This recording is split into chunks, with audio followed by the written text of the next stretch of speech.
Olá pessoal, tudo bem? Professor Rony Coser, obrigado pela sua presença aqui. Não deixe de me seguir no meu Instagram, Professor Rony Coser, também no nosso canal no YouTube, o Professor Rony Coser, e também o meu blog, www.teologiavida.com. Lá você encontra os meus livros, artigos, apresentações de aulas e diversos outros materiais disponíveis gratuitamente. Os endereços estão aqui na descrição. Eu penso que a forma como a espiritualidade evangélica olha para a questão do desejo, a meu ver, é muito limitada e eu diria até muito pobre. De modo geral, a espiritualidade evangélica ela olha para o desejo humano sempre como algo sujo, pecaminoso e por isso mesmo tende a estigmatizar o desejo. E a maneira como os evangélicos leem aquele texto do negar-se a si mesmo, né?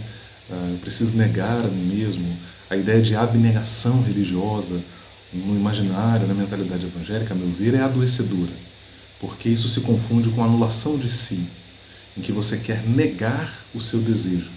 Mas esse não é um caminho saudável, e aqui eu concordo com o Caio Fábio quando ele diz que as igrejas evangélicas tornaram-se os maiores centros propulsores dos pecados mais terríveis, mais horrorosos. Ele não fala exatamente nesses termos, eu estou parafraseando, né? Estou me lembrando aqui de um vídeo em que ele comenta sobre isso, e de fato isso me parece fazer muito sentido, porque eu mesmo pude presenciar isso ao longo da minha trajetória.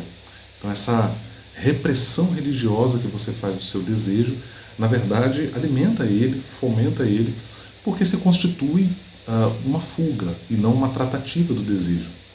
Eu penso que nesse sentido, o Evangelho do Senhor Jesus e a psicanálise posso tratar aqui como, não se confunda, eu estou falando do Evangelho enquanto ensino de Jesus, a obra de Jesus, ok, é uma coisa, e eu estou trazendo para essa discussão também as contribuições da psicanálise enquanto uma ciência que estuda a psique humana, que analisa a psique humana, né? Psicoanálise. Né? Então, essa é a ideia da psicanálise e colocar aqui essas perspectivas em diálogo para, a partir disso, formar um entendimento. E o meu entendimento, a partir desse diálogo, é que, na verdade, não é a negação de si, não é essa fuga do desejo ou simplesmente agir como se ele não estivesse em você ou como se você tivesse que esmurrá-lo, no sentido de que você se violenta a si mesmo. Eu penso que a perspectiva psicanalítica nesse sentido, ela contribui muito, porque ela não propõe que você negue o seu desejo, mas que você admita que você tem esse desejo, que ele está em você, e a partir disso você faz uma análise racional desse desejo e se é viável ou não realizá-lo. Né? Então, nós convivemos com todo tipo de desejos. Alguns desejos são positivos, são benéficos, são salutares. Eu, por exemplo, todos os dias tenho desejo de falar com a minha filha, de saber como ela está. Eu me preocupo, eu sinto falta, eu preciso ter esse contato diário com a minha filha mais de uma vez. Esse é um desejo bom, um desejo saudável. Mas em nós residem também desejos que não são saudáveis e muitos dos quais que podem até não ser condenáveis de um ponto de vista legal ou moral, mas podem ser danosos ao indivíduo. Então, a partir desse entendimento, eu olho para o desejo, eu reconheço que ele está em mim, e aí eu avalio racionalmente esse desejo para entender se faz sentido ou não eu atender a esse desejo ou não atender a esse desejo. Né? Como que isso volta para mim no momento em que eu atender esse desejo? Como que isso volta para as pessoas que estão ao meu redor se eu atender esse desejo?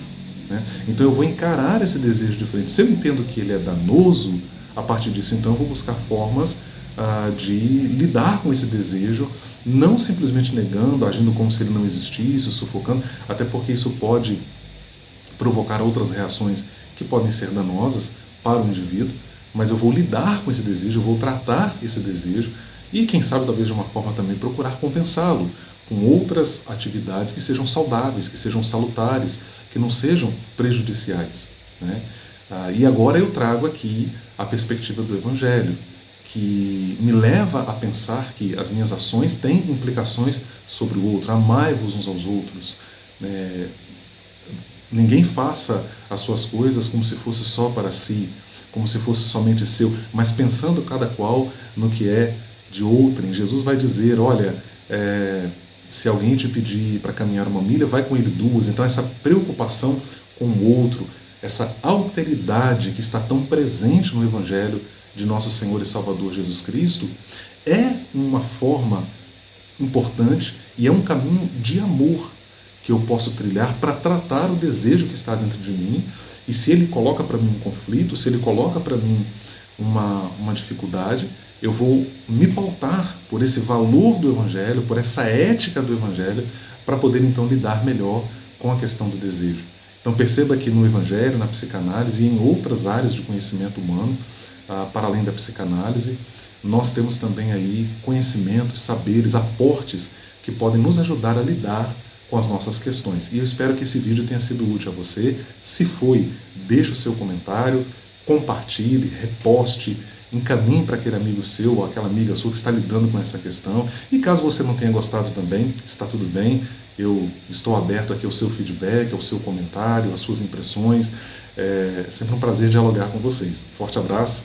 Espero que a gente se encontre em outro vídeo.